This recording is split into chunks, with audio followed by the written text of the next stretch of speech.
سورۃ الشعراء کی آیت نمبر 23 تا 33 تلاوت کی گئی ہے۔ دوسرا رکوع مکمل ہوا ہے۔ حضرت موسیٰ علیہ السلام کا واقعہ شروع ہوا تھا۔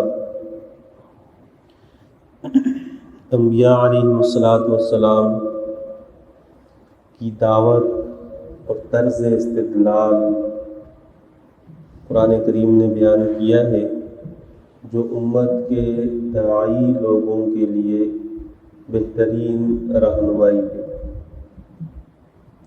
مناظرہ کہتے ہیں کہ دو مخالف لوگ ہوں، مخالف جہت کے حامل ہوں، اور وہ اپنے دعویٰ کو دلائل کے ذریعے ثابت کریں۔ پھر اصولی طور پر اگر کوئی ایک غلطی پر ہو، اس غلطی کو مان لے، تسلیم کر لے۔ ہمارے زمانے کے جو مناظرے ہیں، اس میں پہلے ایک ذہن بنایا جاتا ہے، پھر اس پر دلائل دیے جاتے ہیں۔ اگر مخالف سچا بھی ہو، اس کی بات کو قبول نہیں کیا جاتا۔ شریعت کی نظر میں مناظرہ ایسی چیز ہے کہ اگر سامنے والے کی دلیل ٹھیک ہے تو اس کو تسلیم کر لیا جائے، اگر اس کے مقابلے میں دلیل ہے تو دلیل پیش کر دی جائے۔ یہاں فرعون سے جب بات چیت شروع ہوئی تو لاکھوں لوگ جو فرعون کو ماننے والے تھے، ایک قوت، ایک لشکر، ایک خاندان، ایک فوج پوری اس کے ساتھ، اور اس کے سامنے دلائل دینے والے دو بندے، ایک حضرت موسیٰ علیہ السلام اور ان کے ساتھ ان کے بھائی۔ اللہ کی طرف سے سچائی اور دلیل میں اتنی قوت رکھی گئی ہے، آگے کل کے درس میں انشاءاللہ آ جائے گا کہ موسیٰ علیہ السلام نے بات کی اور فرعون کو خوف پیدا ہونے لگ گیا کہ یہ مجھے یہاں سے مصر سے بھگا دے گا، نکال دے گا۔ اکیلا بندہ، دلیل کی قوت اور بات کی قوت میں اتنا اثر۔ تو قرآن کریم نے اس کا انداز بیان کیا ہے کہ فرعون کا لہجہ کیا تھا، اس کے الفاظ کیا تھے، اور موسیٰ علیہ السلام نے بات کس انداز میں کی۔ فرعون نے دو بنیادی چیزیں پکڑی تھی۔ پہلی کہ آپ کو میں نے پالا، پرورش میں نے کی، اور آپ آج مجھے کہہ رہے ہیں کہ میں آپ کی بات مان لوں، ایسا کیسے ہو سکتا ہے؟ دوسری کہ آپ پر تو میرا احسان ہے، اور اس کے بدلے میں آپ نے کیا یہ ہے کہ جوانی میں میری قوم کے بندے کو مار کر نکل گئے، آپ اتنے بڑے مجرم آدمی ہیں۔ یہ دوسرے کے کمزور وہ چیزیں جن سے دوسرے کی کمزوری سامنے آتی ہے، اس کو پہلے سے ہی خائف کر دو، خاموش ہو جائے گا، تو اس کی ذاتیات پر حملے کیے جائے۔ آپ تو قاتل ہو، آپ نے قتل کیا ہے،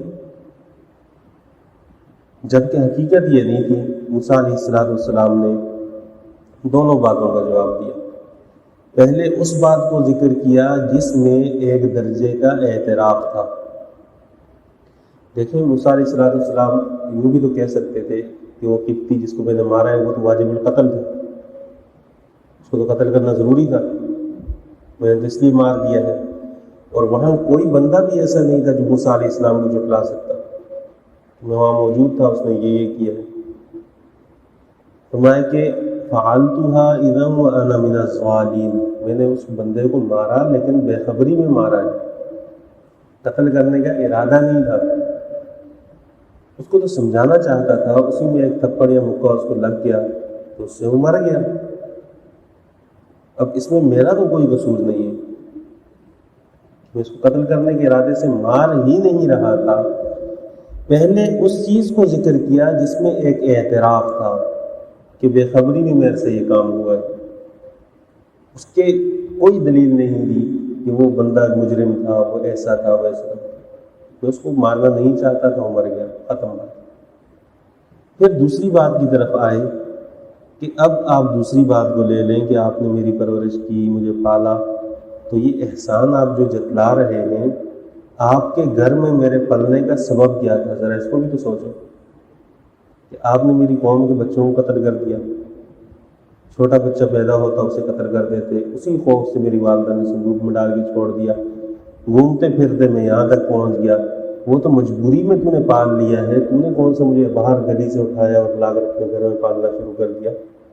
یہ تو اتنا نیک آدمی تھا، وہ تو اللہ نے ایک نظام بنایا اور اس کے تحت میں پہنچ گیا تمہارے گھر تک، تو اس وجہ سے تمہیں پالنا شروع کر دیا، تو یہ احسان نہ جتلا، کیونکہ اس کا سبب تیری ذات تھی کہ تو نے بچوں کو قتل کرنا شروع کیا۔ نہ تو بچوں کو قتل کرتا، نہ میری ماں مجھے صندوق میں ڈالتی، نہ میں یہاں پہنچتا، نہ تو پالتا، تو وہ غلطی تیری تھی۔ جب لوگوں نے سنا کہ یہ جو بوڑھا ہے، یہ جو بات کر رہا ہے، یہ غلط بیان سے کام نہیں لے رہا، سچی سچی بات کر رہا ہے، تو اس سے لوگوں پر اثر پڑنا لامحالہ ضروری تھا۔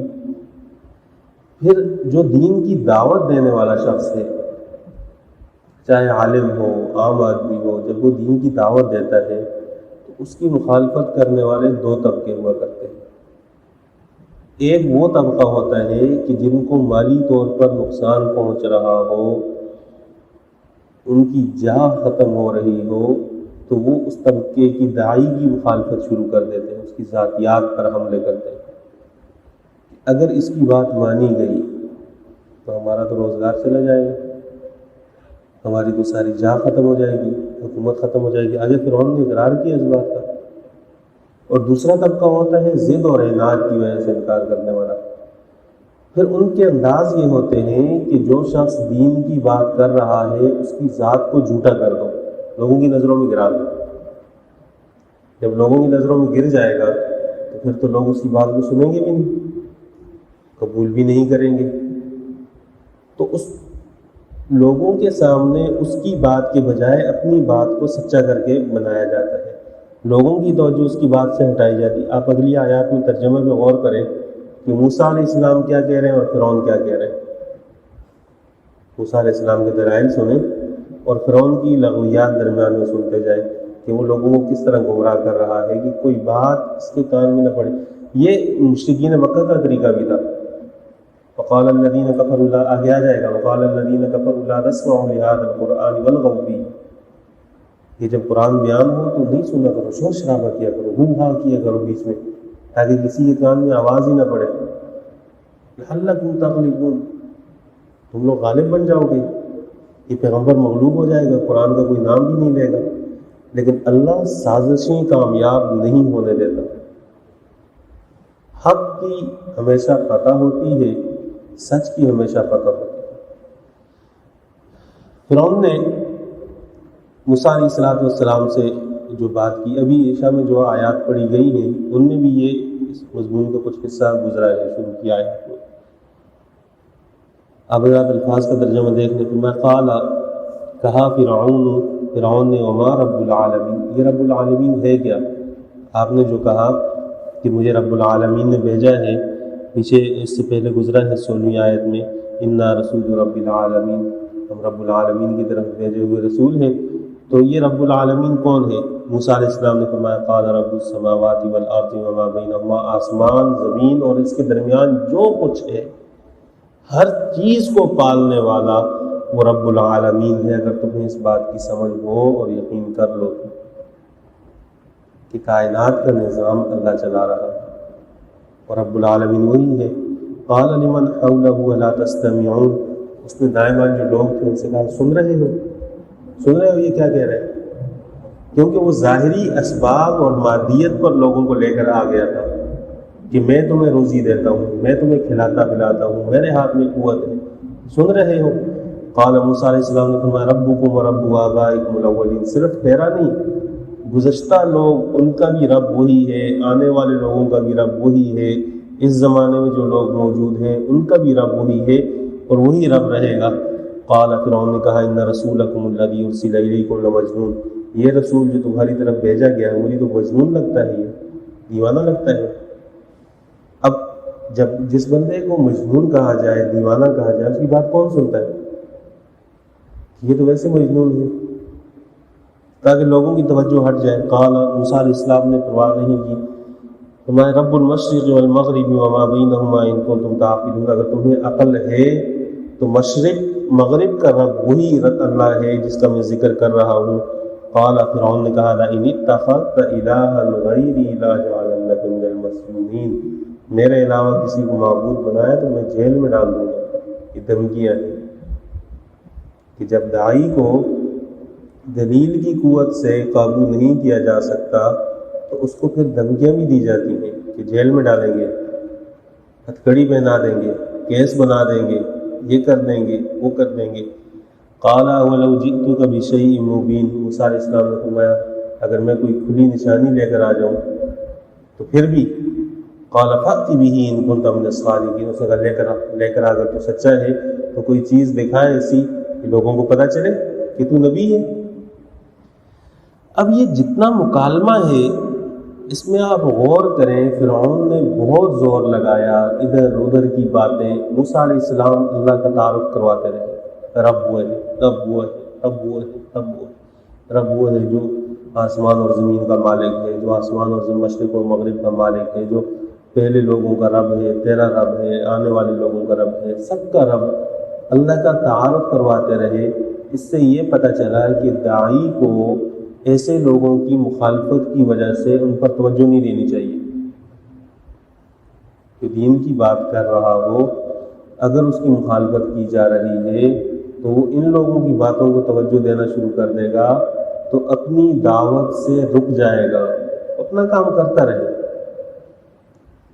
جب اس نے کہا کہ آپ لے کر آئیں کوئی دلیل، فَأَلْقَىٰ عَصَاهُ فَإِذَا هِيَ ثُعْبَانٌ مُّبِينٌ وَنَزَعَ يَدَهُ فَإِذَا هِيَ بَيْضَاءُ لِلنَّاظِرِينَ، موسیٰ علیہ السلام نے 2 معجزے دکھائے۔ معجزہ کہتے ہیں کہ خلاف خرق عادتاً ایسا ہوتا نہ ہو، کام کا صدور ہو پیغمبر کے ہاتھ پر، اس کو کہا جاتا ہے معجزہ۔ اور معجزے میں عمل اللہ کا ہوتا ہے، دخل اللہ کا ہوتا ہے، ظہور پیغمبر کے ہاتھ پر ہو جاتا ہے، پیغمبر کی مرضی سے معجزہ سامنے نہیں آتا۔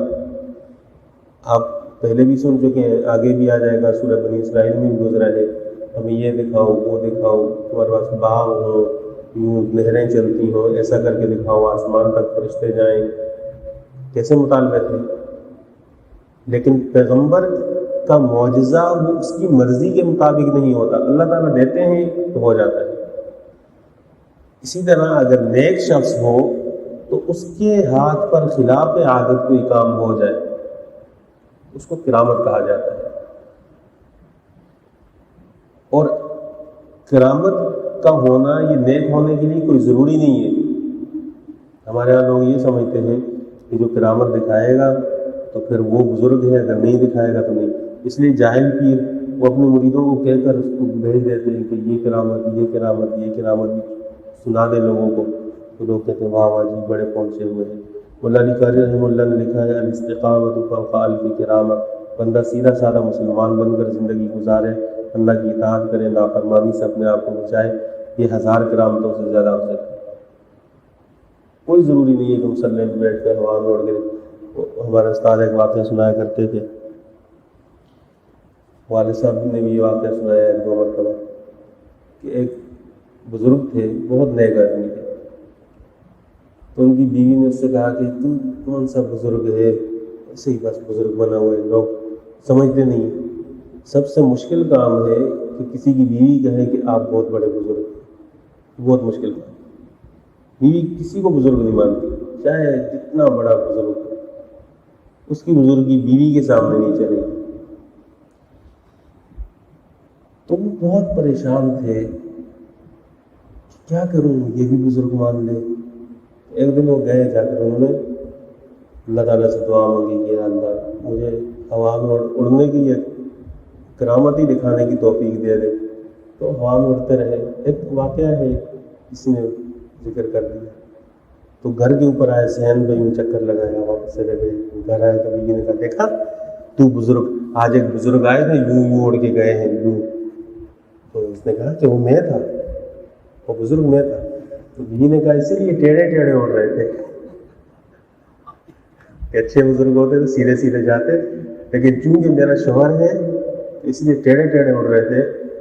تو بزرگی کا معیار کرامتیں نہیں ہے، کرامت نہ ہو کوئی حرج نہیں۔ شیخ عبد القادر جیلانی رحمہ اللہ کے بارے میں آتا ہے کہ ان کے پاس ایک شخص نے 10 سال گزارے، 10 سال بہت بڑا عرصہ ہوتا ہے۔ پھر اس نے وقت گزارنے کے بعد کہا کہ میں آپ کا بہت نام سن کر آیا تھا، لیکن میں نے آپ کی کوئی کرامت نہیں دیکھی، واپس جانے لگا ہوں۔ حضرت نے فرمایا کہ آپ مجھے یہ بتائیں کہ میرے 10 سالوں میں میری زندگی میں خلاف سنت کوئی چیز دیکھی ہے؟ اس نے کہا نہیں۔ فرمایا ہماری یہ کرامت ہے کہ ہم سنت کے خلاف زندگی نہیں گزارتے۔ یہ جو واقعات لوگوں نے گڑھے ہوئے ہیں کہ یوں ہاتھ مارا اور وہ روحیں نکال کے چھوڑ دی، یہ موضوع من گھڑت واقعات ہیں۔ اللہ تعالیٰ کی قدرت کے سامنے انبیاء کی کوئی حیثیت نہیں رہتی، اولیاء کیا درجہ رکھتے ہیں؟ اللہ اللہ ہے۔ اس مقام کو، ولایت کے مقام کو، نبوت کے مقام کو الوہیت سے اوپر لے جانا اور اس کو عشق کا نام دینا، یہ جہالت ہے۔ کائنات بنانے والی ذات اللہ کی ہے، نبیوں کو نبوت دینے والی ذات اللہ کی ہے۔ تو جس ذات نے چیزیں تقسیم کی ہیں اس ذات سے بھی بڑی کوئی ذات ہے؟ نبی ہاتھ اٹھائے تو اللہ کے سامنے محمد صلی اللہ علیہ وسلم نے کیسی دعائیں مانگی ہیں؟ یا حی یا قیوم برحمتک استغیث اصلح لی شانی کلہ ولا تکلنی الی نفسی طرفۃ عین۔ اگر اللہ کے مقابلے میں کوئی اور چیز ہوتی یا اللہ سے بڑا کوئی درجہ ہوتا تو دعا مانگنے کی کیا ضرورت تھی؟ تو کرامت ہو، اس کا ضروری نہیں ہے کہ تقویٰ اور پرہیزگاری کے ساتھ کرامت ہو۔ ہاں یہ ہو سکتا ہے کہ نیک آدمی ہے، اللہ تعالیٰ اس کے ہاتھ پر خلاف عادت کسی چیز کا صدور کر دے، اس کا انکار نہیں کیا جا سکتا۔ اہل سنت والجماعت کی کتاب ہے عقیدۃ الطحاوی، اس میں علامہ ابو جعفر طحاوی رحمہ اللہ نے لکھا ہے کہ کرامات الاولیاء حق، اولیاء کی کرامتیں برحق ہیں، ہم مانتے ہیں ان کو، لیکن متقی پرہیزگار ہونے کے لیے کرامت کا ہونا ضروری نہیں ہے۔ ہو سکتا ہے ہو سکتا نہ ہو۔ بعض اوقات ایسا ہوتا ہے کہ ایک شخص نیک بھی نہیں ہے یا کافر ہے، فاسق فاجر ہے، اس کے ہاتھ میں بھی چیزوں کا صدور ہوتا ہے۔ آپ نے بھی دیکھا ہوگا کہ بندے نے مرغی یوں 2 ٹکڑے کی، پھر اس کے بعد جوڑ دی، پھر کوئی کرتب دکھا دیا، کبھی کوئی کرتب دکھا دیا۔ تو یہ استدراج ہے، جادو ہوتا ہے، استدراج ہوتا ہے جو لوگوں کے سامنے پیش کیا جاتا ہے۔ اگر ظاہری طور پر دینداری نہ ہو تو وہ کوئی کرامت نہیں ہے۔ تو یہ موسیٰ علیہ السلام نے جو 2 معجزے اس کے سامنے ظاہر کیے اللہ کے حکم سے، فَأَلْقَىٰ عَصَاهُ فَإِذَا هِيَ ثُعْبَانٌ مُّبِينٌ، لاٹھی رکھی بڑا اژدہا بن گیا، سانپ بن گیا۔ وَنَزَعَ يَدَهُ، گریبان میں ہاتھ ڈالا، ہاتھ نکالا، فَإِذَا هِيَ بَيْضَاءُ لِلنَّاظِرِينَ، گریبان میں بندہ ہاتھ ڈالے دوبارہ نکالے کوئی سفیدی نہیں ہوتی اس کے جیسا ہاتھ ہے۔ موسیٰ علیہ السلام نے ہاتھ نکالا تو وہ چمکنے لگا، تو دیکھنے والوں کو سمجھ میں آ گئی بات کہ یہ نبی ہے، اللہ کی طرف سے بھیجا ہوا ہے۔ لیکن فرعون نے اس کو جادو کا رخ دینے کی کوشش کی کہ ہم اس کو جادو ثابت کرنے کی کوشش کریں گے اور جادوگروں سے مقابلہ کروائیں گے۔ اس کا ذکر اگلے رکوع میں آ رہا ہے۔ اللہ تعالیٰ سے دعا ہے قرآن کی تعلیمات پر عمل کرنے کی توفیق عطا فرمائے۔